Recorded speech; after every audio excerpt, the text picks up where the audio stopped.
BMW has officially entered the bagger market with its new K1600B, introduced at a press launch between the high mountains of western North Carolina and the low hills of upstate South Carolina in mid-August.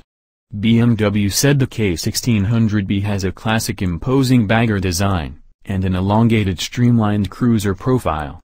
BMW also added that it prefers the B to be considered on its own merits as a new model, rather than as a reworked K1600 GT/GTL. But for those of us in attendance, that requires communicating a significant amount of information that's not new. In my estimation, this B is exactly like the K1600 GT/GTL models from the seat forward, including everything. Well, okay, except for the chopped windscreen and tubular handlebars. But everything else. That's about 87% of the motorcycle that's unchanged. Unique to the K1600B from the rider's seat back, the rear bodywork has a new bagger profile and the rear framework is lowered, providing for the passenger seat to be lowered 2.8 inches, two big, long mufflers with cats inside of them, and a set of permanently mounted 37-liter hard bags with built-in taillights and power cords. Although the bags cannot be removed, soft inner zipper bags are available as an option.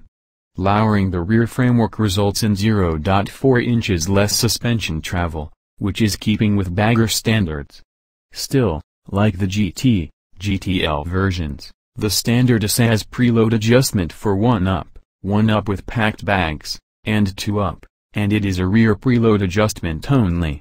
How does one compare bagger V-twins to the B's 1649cc 6-cylinder engine that pumps out a claimed 160 horsepower, and 129 pound-feet of torque, weighs only 739 pounds, wet, is 21.9 inches wide, and has 12.2-to-1 compression ratio? Beats me, but I see now that it's a good thing I filled the 7.0-gallon tank with premium after I was separated from the group, eh? Anyway, the B was designed to have best-in-class performance, technology, and styling, and though it's a fair bet it outshines other baggers with the first two, it's eclipsed by tradition on that last one.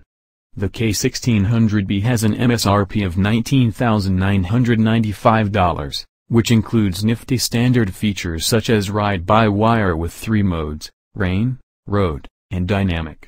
In short, rain offers the most interference with throttle delivery and traction control, and dynamic provides the least amount of interference with those two dynamics.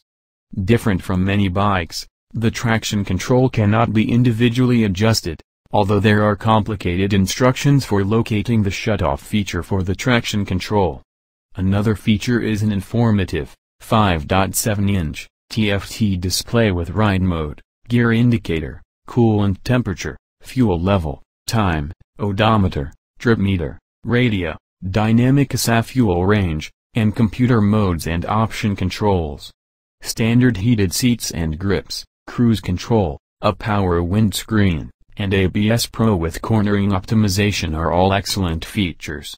None of the 30 members of media attending this introduction rode a standard bike, all were blessed with $24,499 options aplenty versions that had the add-ons of engine protection bars, floorboards, keyless ride, central locking system, gearshift assist pro, LED auxiliary lights, reverse assist, adaptives and non-headlights with dynamic, self-leveling, audio system with radio Sirius and GPS prep, and Bluetooth interface control.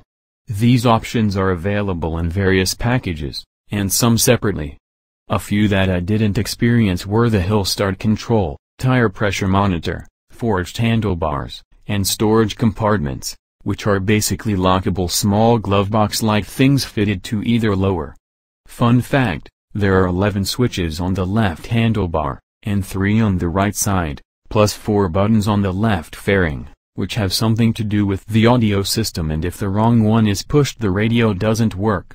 Nonetheless, complaining about odd and numerous switches on a bike that one doesn't own is like complaining about an update on a smartphone. It all seems so impossibly stupid and unnecessary until one becomes accustomed to the features and forgets that there were any issues to begin with.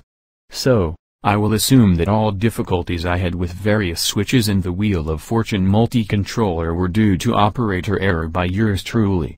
Anyway, we only had quick and dubious button training,